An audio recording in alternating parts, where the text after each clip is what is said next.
नमस्कार, ANB news के खास बुलेटिन देश दुनिया में आप सभी का स्वागत है। मैं हूं आपके साथ पल्लवी राजपूत और अब खबरें विस्तार से। अमेरिका के वॉशिंगटन में भारतीय दूतावास के सामने महात्मा गांधी की प्रतिमा को नुकसान पहुंचाने की कोशिश की गई है। इस पर अमेरिका ने माफी मांगी है। भारत में अमेरिका के राजदूत केन जस्टर ने ट्वीट कर खेद जताया है। भारत में अमेरिका के राजदूत केन जस्टर ने ट्विटर पर लिखा, वॉशिंगटन डीसी में गांधी प्रतिमा की बदहाली को देखकर दुख हुआ। कृपया हमारी ईमानदारी माफी को स्वीकार करें। बता दें कि अमेरिका के वॉशिंगटन में भारतीय दूतावास के सामने लगी गांधी जी की प्रतिमा तोड़ने की कोशिश की गई।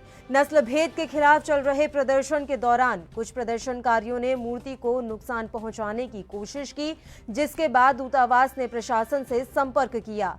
महात्मा गांधी की मूर्ति पूरी तरह से सुरक्षित है। पुलिस ने आरोपियों की तलाश शुरू कर दी है। पहली बार पीएम बनने के बाद जब नरेंद्र मोदी वॉशिंगटन गए थे तो उन्होंने यहीं पर महात्मा गांधी को श्रद्धांजलि दी थी।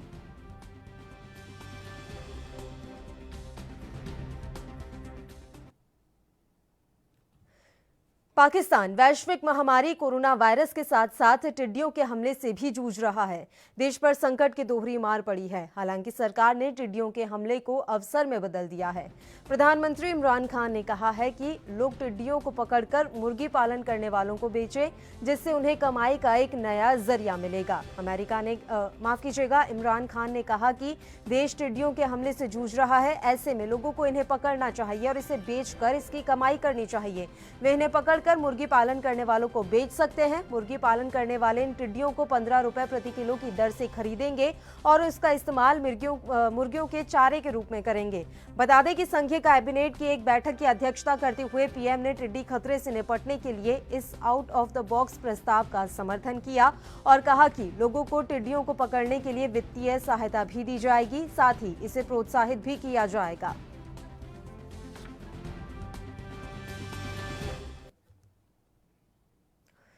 दुनिया भर के लोग कोरोना वायरस संकट से जूझ रहे हैं। व्लादिमीर के मुताबिक पूरी दुनिया में कोरोना से 3,88,000 से ज्यादा लोगों की अब तक मौत हो चुकी है और 65,75,000 से ज्यादा लोग अभी भी संक्रमित हैं, जबकि 31,71,000 से ज्यादा लोगों ने कोरोना को मात दी है। वहीं दुनिया भर में सबसे ज्यादा प्रभावित देश अमेरिका में कोरोना से 1,09,000 से ज्यादा लोगों की मौत हो चुकी है और 19 लाख से ज्यादा लोग संक्रमित हैं। वहीं पाकिस्तान में कोरोना वायरस के मामले गुरुवार को चीन से भी ज्यादा हो गए। पाकिस्तान में पिछले 24 घंटे में 4,688 नए मामले सामने आने के बाद देश में संक्रमण के मामले बढ़कर 85,246 हो गए हैं।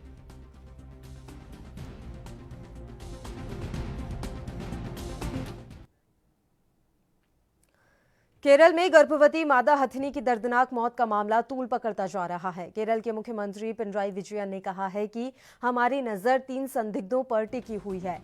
सीएम ने एक ट्वीट करके कहा, 3 संदिग्धों पर ध्यान केंद्रित करते हुए एक जांच जारी है। पुलिस और वन विभाग संयुक्त रूप से घटना की जांच करेंगे। जिला पुलिस प्रमुख और जिला वन अधिकारी ने आज घटनास्थल का दौरा किया। हम दोषियों को न्याय दिलाने के लिए हर संभव कोशिश करेंगे। एक अन्य ट्वीट में उन्होंने लिखा, पलक्कड़ जिले में एक दुखद घटना में गर्भवती मादा हथिनी की जान चली गई। हम आपको आश्वस्त करना चाहते हैं कि आपकी चिंताएं व्यर्थ नहीं जाएंगी, न्याय की जीत होगी।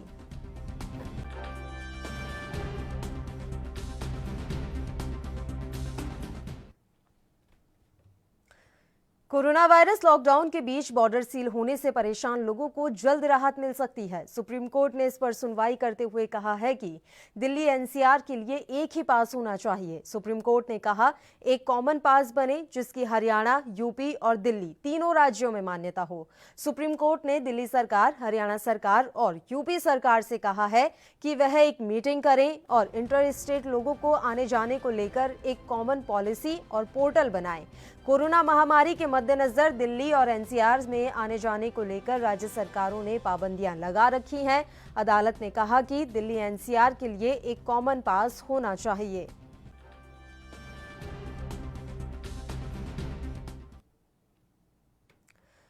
तो कोरोना वायरस लॉकडाउन के बीच बॉर्डर सील होने से परेशान लोगों को जल्द राहत मिल सकती है। सुप्रीम कोर्ट ने इस पर सुनवाई करते हुए कह दिया है कि दिल्ली एनसीआर के लिए एक ही पास होना चाहिए।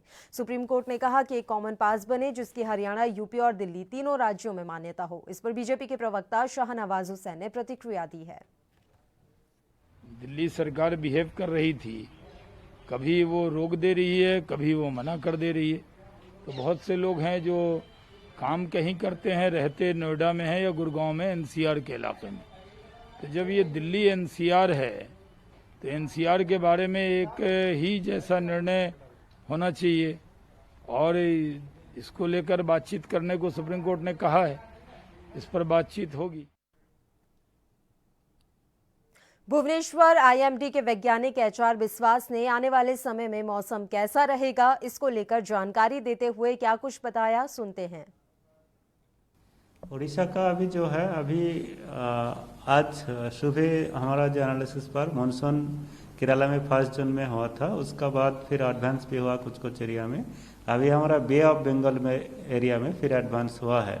मानसून कुछ एरिया कवर किया है बे ऑफ बंगाल का। बे ऑफ बंगाल का south west bay of Bengal, south east bay of Bengal और सेंट्रल पार्ट्स का कुछ पार्ट्स आज कवर किया है। तो अभी अगला 2-3 दिन में और भी बे ऑफ बंगाल का एरिया का कवर करने का चांसेस है। उसका बाद फिर हमारा उड़ीसा बे ऑफ बंगाल पहले कवर करने के बाद ही तो उड़ीसा में फेवरेबल कंडीशन होगा, ठीक है। तो अभी बे ऑफ बंगाल का ही हम लोग का फोरकास्ट है, उड़ीसा के लिए डेट अभी फोरकास्ट नहीं दिया।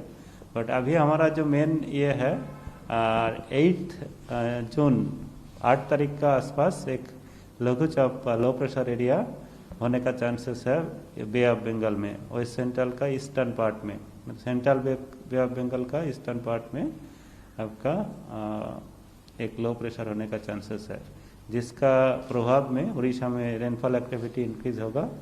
मान लीजिए 10 तारीख से तो इंक्रीज होगा।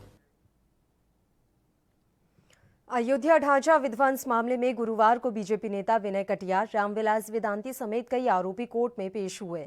इस मसले पर आरजेडी नेता मनोज झा ने प्रतिक्रिया दी है। नहीं, देखिए, केस को बंद करने की मांग ये भारतीय न्यायिक व्यवस्था का सवाल है, किसी व्यक्ति का नहीं। और 28 वर्ष तकरीबन बीत चुके, 28 वर्ष, और हम किसी नतीजे पे नहीं पहुंचे। तो जो पुरानी कहावत है, न्याय में देरी बल्कि वो जिस कहते हैं जस्टिस डिनाइड, अभी भी मुझे उम्मीद है कम से कम जिन किन्होंने भी इनकी साजिश थी, एक बार रूल ऑफ लॉ के समक्ष सब कुछ साफ होना चाहिए। लॉकडाउन के कारण मध्य प्रदेश में फंसे लोगों की मदद करने के लिए रीवा से बीजेपी के विधायक राजेंद्र शुक्ला ने यू टर्न ले लिया है।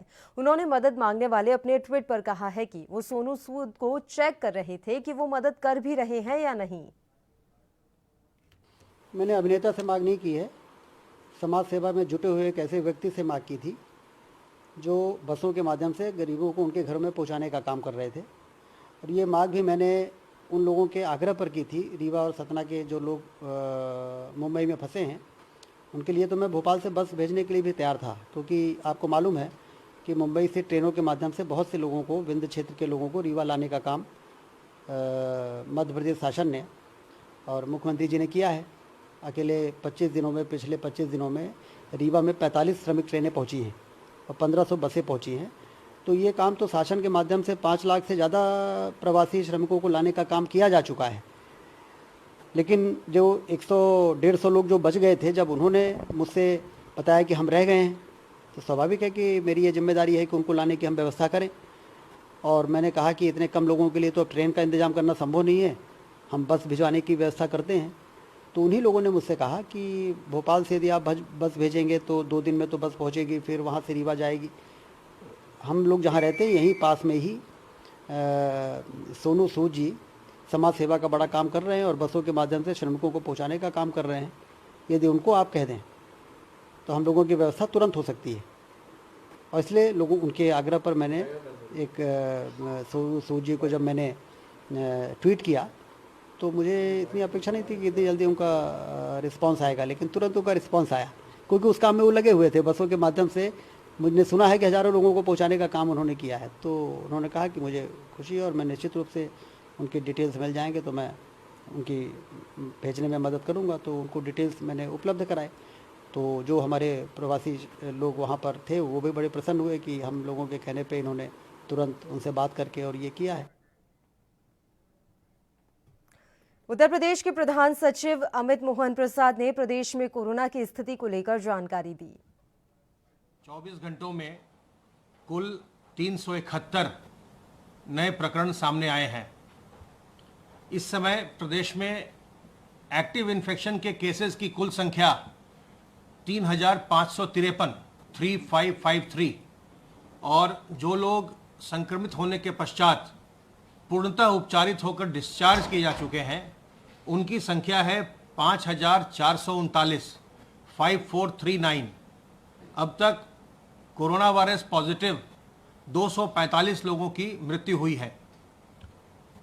आइसोलेशन वार्ड में इस समय 3579 लोगों को रखा गया है जिनका इलाज चल रहा है और फैसिलिटी क्वारंटाइन में इस समय 7895 लोग हैं जिनका इलाज चल रहा है। उनमें से 78 को ऑक्सीजन सपोर्ट दिया जा रहा है और 6 संक्रमित मरीज इस समय वेंटिलेटर पर हैं। प्रदेश में सैंपल टेस्टिंग की संख्या 10,000 पार हो गई। कल प्रदेश में विभिन्न प्रयोगशालाओं के माध्यम से 10,563 सैंपल्स की जांच की गई और सैंपलिंग की और टेस्टिंग की कैपेसिटी हम लगातार बढ़ा रहे हैं। बहुत जल्दी 10 दिन के भीतर हमारा ये प्रयास होगा कि 15 जून तक या उसके आसपास इसको बढ़ाकर हम 15,000 तक ले जाएं। कल 10,563 सैंपल्स की टेस्टिंग हुई है और 11,291 सैंपल्स लैबोरेटरीज को कल जिलों से भेजे गए। पूल टेस्टिंग में 888 5 सैंपल के पूल लगाए गए। उत्तर प्रदेश के अपर मुख्य सचिव अवनीश अवस्थी ने मुख्यमंत्री योगी आदित्यनाथ के लिए गए फैसलों के बारे में जानकारी दी है। भी आपको बताना चाहेंगे कि जो हमारा ट्रेनों का आवागमन है अब तक कुल 1617 ट्रेनें हमारे यहाँ आ चुकी हैं। आज जो है 5 ट्रेनें हमारे प्रदेश में आएंगी। केरल से आएगी, चंडीगढ़ से आएगी, उत्तराखंड से, पश्चिम बंगाल से और कर्नाटक से हमारी 5 ट्रेनें आने वाली हैं। आपको ये भी जानकारी होगी कि अब दक्षिण से दूरस्थ, सबसे दूरस्थ स्थान से भी हम अपने श्रमिकों और कामगारों को अपने घर लाने में सफल हुए हैं। केरल ने जितने राज्य ने जितनी ट्रेन मांगी, उत्तर प्रदेश राज्य ने वहाँ व्यवस्था करके वहाँ से अपने श्रमिकों को, अपने कामगारों को अपने घर लाए हैं। अब जो स्थिति है 1617 में, उसमें हम ये जरूर बताना चाहेंगे कि गोरखपुर में अब तक 274 ट्रेनें जो है आ चुकी हैं। है कि जिस भी प्रदेश में जहां भी कोई भी हमारा श्रमिक और कामगार होगा उनको निःशुल्क हमारे प्रदेश में लाया जाएगा। मैं पुनः इस अवसर पर जो उत्तर प्रदेश राज्य परिवहन निगम है उसके कार्यों की जो है माननीय मुख्यमंत्री जी ने प्रशंसा की है, उसके लिए जरूर कहना चाहूँगा कि जो भी व्यक्ति जहाँ भी हमारे प्रदेश में है, चूँकि अब विद इन द स्टेट राज्य के अंदर बसें चल रही हैं, यदि किसी को भी कहीं आवागमन की आवश्यकता है तो इन बसों का उपयोग जरूर और अवश्य करें। खबरों का सिलसिला लगातार यूं ही जारी रहेगा। फिलहाल यहाँ एक छोटे से ब्रेक के लिए रुक रहे हैं, फौरन हाजिर होंगे।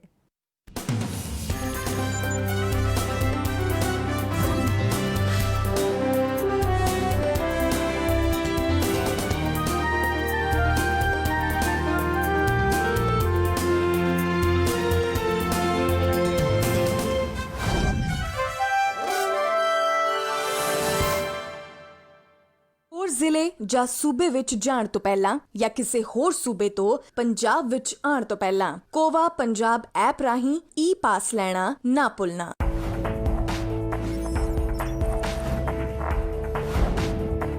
कम ब्रेक और ज्यादा खबरों के साथ देखिए ANP news in channel number पर।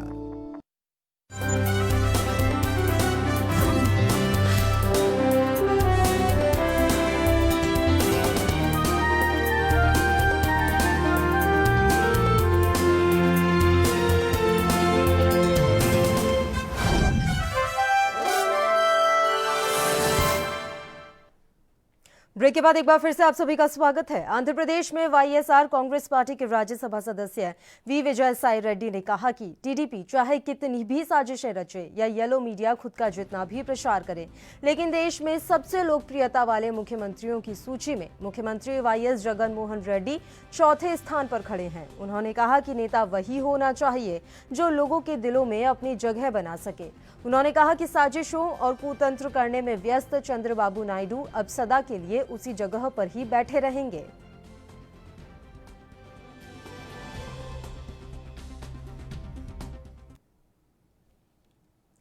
जमीन की पैमाइश का काम चल रहा था कि खेत में 2 हैंड ग्रेनेड पड़े मिले, जिन्हें देखकर पटवारी और उसके साथियों के होश उड़ गए।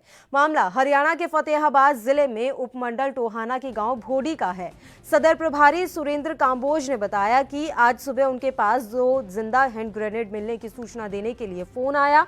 सूचना मिलते ही वे टीम लेकर मौके पर पहुंचे। मौके पर पहुंचकर हैंड ग्रेनेड देखने के बाद उन्होंने बम निरोधक दस्ते को इसकी सूचना दी। हिसार से scientific team in charge Vinod Kumar के नेतृत्व में बम निरोधक दस्ते की टीम पहुंची और दोनों बमों को डिफ्यूज कर दिया गया, जिसके बाद उनमें ब्लास्ट भी हुआ। बम निरोधक दस्ते ने दोनों हैंड ग्रेनेड गांव कन्हड़ी के पास खेतों में मिट्टी में दबाकर डिफ्यूज किए।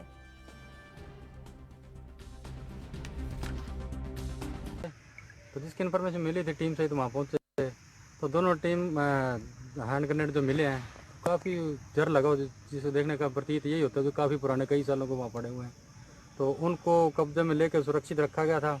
तो आज बम डिस्पोजल टीम हिसार से आई है, जिन्होंने दोनों बम थे, दोनों हैंड ग्रेनेड को डिस्पोज किया है। तो ये काफ़ी खतरनाक थे जैसे डिस्पोज। पहली बात तो ये है जी, हैंड ग्रेनेड तो खतरनाक तो होता ही है, ये दूर तक मार करता है जी, जैसे डॉक्टर साहब बता रहे हैं 8 मीटर के आसपास तक मार करता है ये। तो ये काफ़ी पुराना हो चुका था, जो ऊपर इसका लोहा वगैरह था वो गला हुआ था काफ़ी, तो जिसको गड्ढा खोद के उसके अंदर डिफ्यूज़ किया गया है डॉक्टर की टीम द्वारा। तो आगे इसके जो मिले हैं, हमें इसके पार्ट्स में टुकड़े मिले हैं कुछ लास्ट के बाद, वो आगे लैब में भेजा जाएगा, पुलिस द्वारा इसको आगे लैब में भेजा जाएगा चेक करवा। उत्तर प्रदेश के झांसी में कांग्रेस कार्यकर्ताओं ने यूपी कांग्रेस की रिहाई के लिए कांग्रेस नेता शिव नारायण सिंह परिहार के नेतृत्व में एक हस्ताक्षर किया।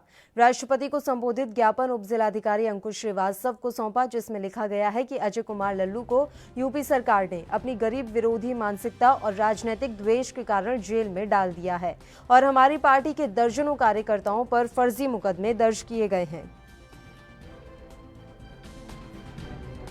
देखिए, आज हमारी जो प्रमुख मांग है, हमारे प्रदेश अध्यक्ष आदरणीय अजय कुमार लल्लू जी पर फर्जी मुकदमा लगाकर उत्तर प्रदेश सरकार ने एक गरीब विरोधी चेहरे का जो नमूना पेश किया है वो सरासर गलत है।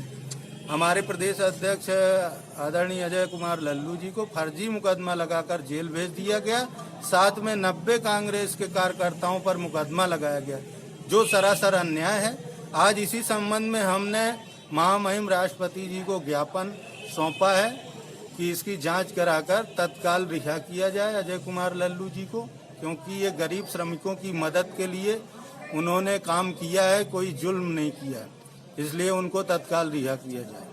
किसको ज्ञापन दिया जाए?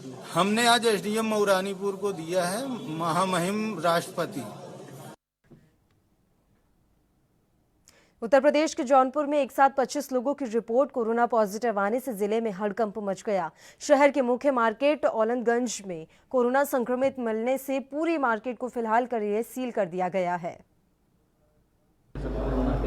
आज जनपद में 25 नए केस आए हैं, इनको मिलाकर के अब 208 कोरोना पॉजिटिव अब तक जनपद में आए हैं, जिनमें से 110 ठीक होकर के चले गए हैं, 3 की डेथ हो गई है। 95 लोग हमारे अभी अस्पताल में हैं जिनका इलाज चल रहा है, और हम प्रतिदिन औसतन 300 से लेकर के 500 तक सैंपल ले रहे हैं। अब तक 5,588 सैंपल ले चुके हैं, जिनमें 3923 की रिपोर्ट आ गई है, 1665 सैंपल की रिपोर्ट आनी बाकी है। सतर्क दृष्टि रखे हुए हैं। जो भी अभी तक पेशेंट कोरोना पॉजिटिव पाए गए हैं, उनमें 208 में 188 पेशेंट वो हैं जो बम्बई से आए हुए, उन पर सतर्क दृष्टि रखे हुए हैं।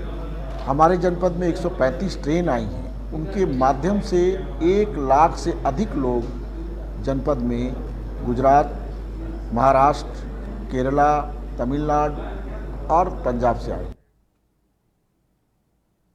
हरियाणा के करनाल में अनलॉक 1 के तहत शहर की सभी दुकानें खोल दी गई हैं, लेकिन लोगों और दुकानदारों को अपनी सावधानी भी रखनी पड़ेगी। बता दें कि अनलॉक 1 के दौरान लोगों को काफी राहत दी गई है, जिसके चलते लोगों को सरकार की गाइडलाइन का पालन करना होगा। इसी कड़ी में हमारी टीम ने करनाल रेंज की आईजी भारती अरोड़ा से खास बातचीत की। अनलॉक चला हुआ है। अगर अनलॉक की बात करें तो यहाँ पर करनाल में जो है देखने को असर जरूर मिल रहा है। हमारे साथ जो है करनाल रेंज आईजी भारती अरोड़ा जी जुड़े हुए हैं, उनसे जानेंगे क्या कुछ स्थिति है, क्या कुछ। मैम, करनाल रेंज में 3 डिस्ट्रिक्ट्स आते हैं, कैथल, करनाल और पानीपत। तो जैसा कि आप लोग जानते हैं कि अनलॉक शुरू हो चुका है, तो सभी लोग आराम से बाहर ट्रैवल भी कर रहे हैं और दुकानें भी अब खुल चुकी हैं। शाम 7 बजे तक दुकानें खुल रही हैं।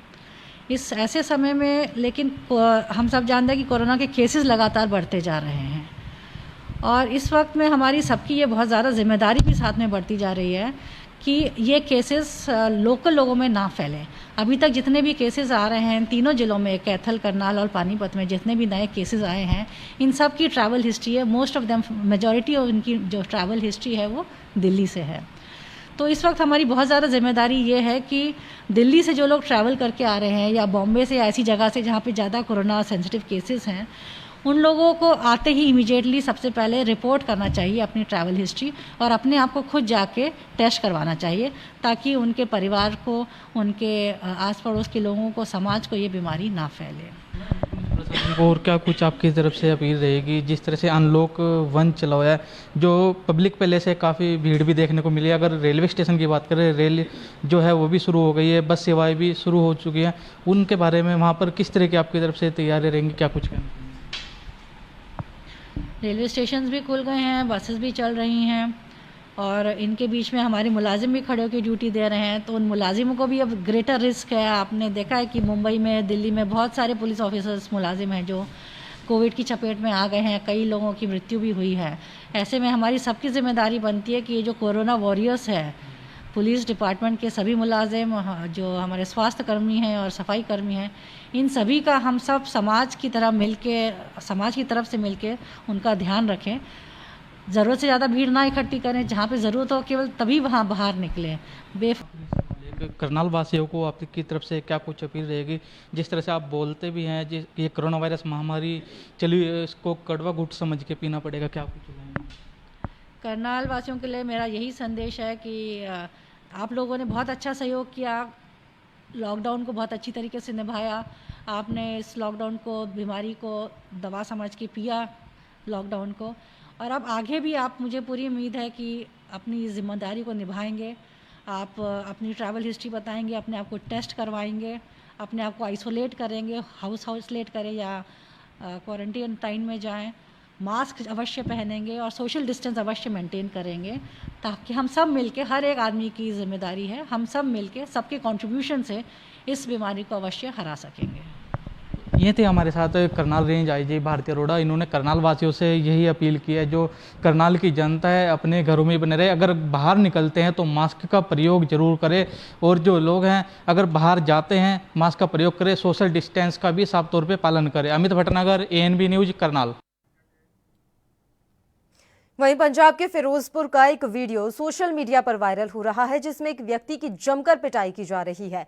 जिस युवक की पिटाई की जा रही है उस पर आरोप है कि उसने भाई मनी सिंह और बाबा दीप सिंह और सिख पंथ के खिलाफ अभद्र शब्दावली का प्रयोग किया है। इसी वजह से उसकी पिटाई की गई। लेकिन गौर करने वाली बात यह है कि जब इस व्यक्ति की पिटाई की जा रही थी तो उस वक्त कुछ पुलिसकर्मी भी वहां मौजूद थे।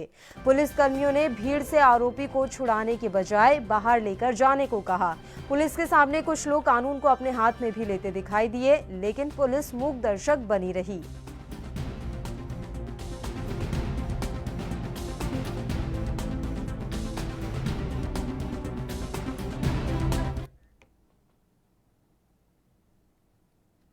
पश्चिम बंगाल के हुगली जिले में एक फैक्ट्री में आग लगने का मामला सामने आया है। डानकुनी क्षेत्रों में एक फैक्ट्री में लगी आग की सूचना मिलने पर दमकल की टीम मौके पर पहुंची। 3 दमकल की गाड़ियां आग बुझाने के लिए इस्तेमाल की गई। कड़ी मशक्कत के बाद आग पर काबू पाया जा सका। इसके अलावा आपको बता दें कि फैक्ट्री में काम चल रहा था, लेकिन अचानक आग लगने से लोगों में हड़कंप मच गया। इलाके में पुलिस भी पहुंची। अब मामले में जांच की जा रही है कि आग किन कारणों से लगी। इस बात का पता तो जांच के बाद ही चल पाएगा।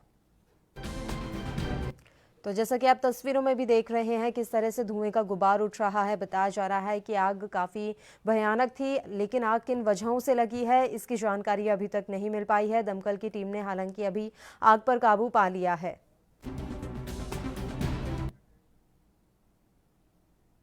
हिमाचल के हमीरपुर में सरकार की बेरुखी से नाराज पोस्ट कोड 556 से अपात्र घोषित किए गए अभ्यर्थियों ने सरकार के खिलाफ विरोध प्रदर्शन किया है।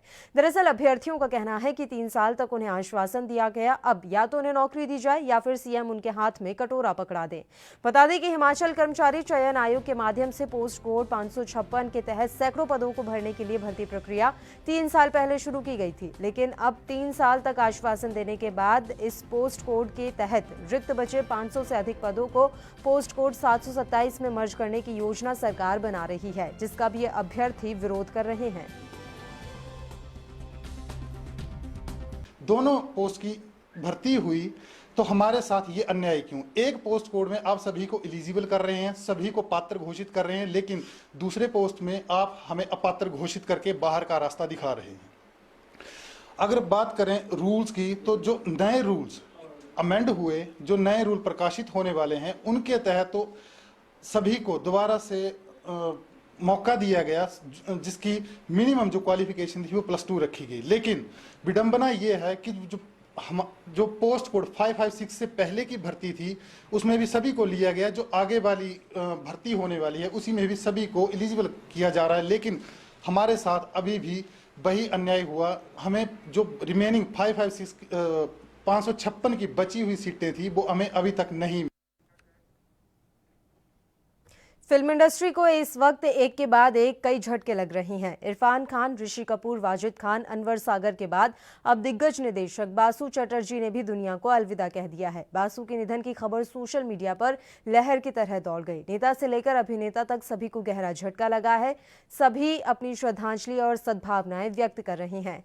फिल्म मेकर मधुर भंडारकर ने याद करते हुए कहा कि हम आपको हमेशा याद रखेंगे। वहीं बंगाल की मुख्यमंत्री ममता बनर्जी ने भी सोशल मीडिया के जरिए बासु चटर्जी को श्रद्धांजलि अर्पित की है।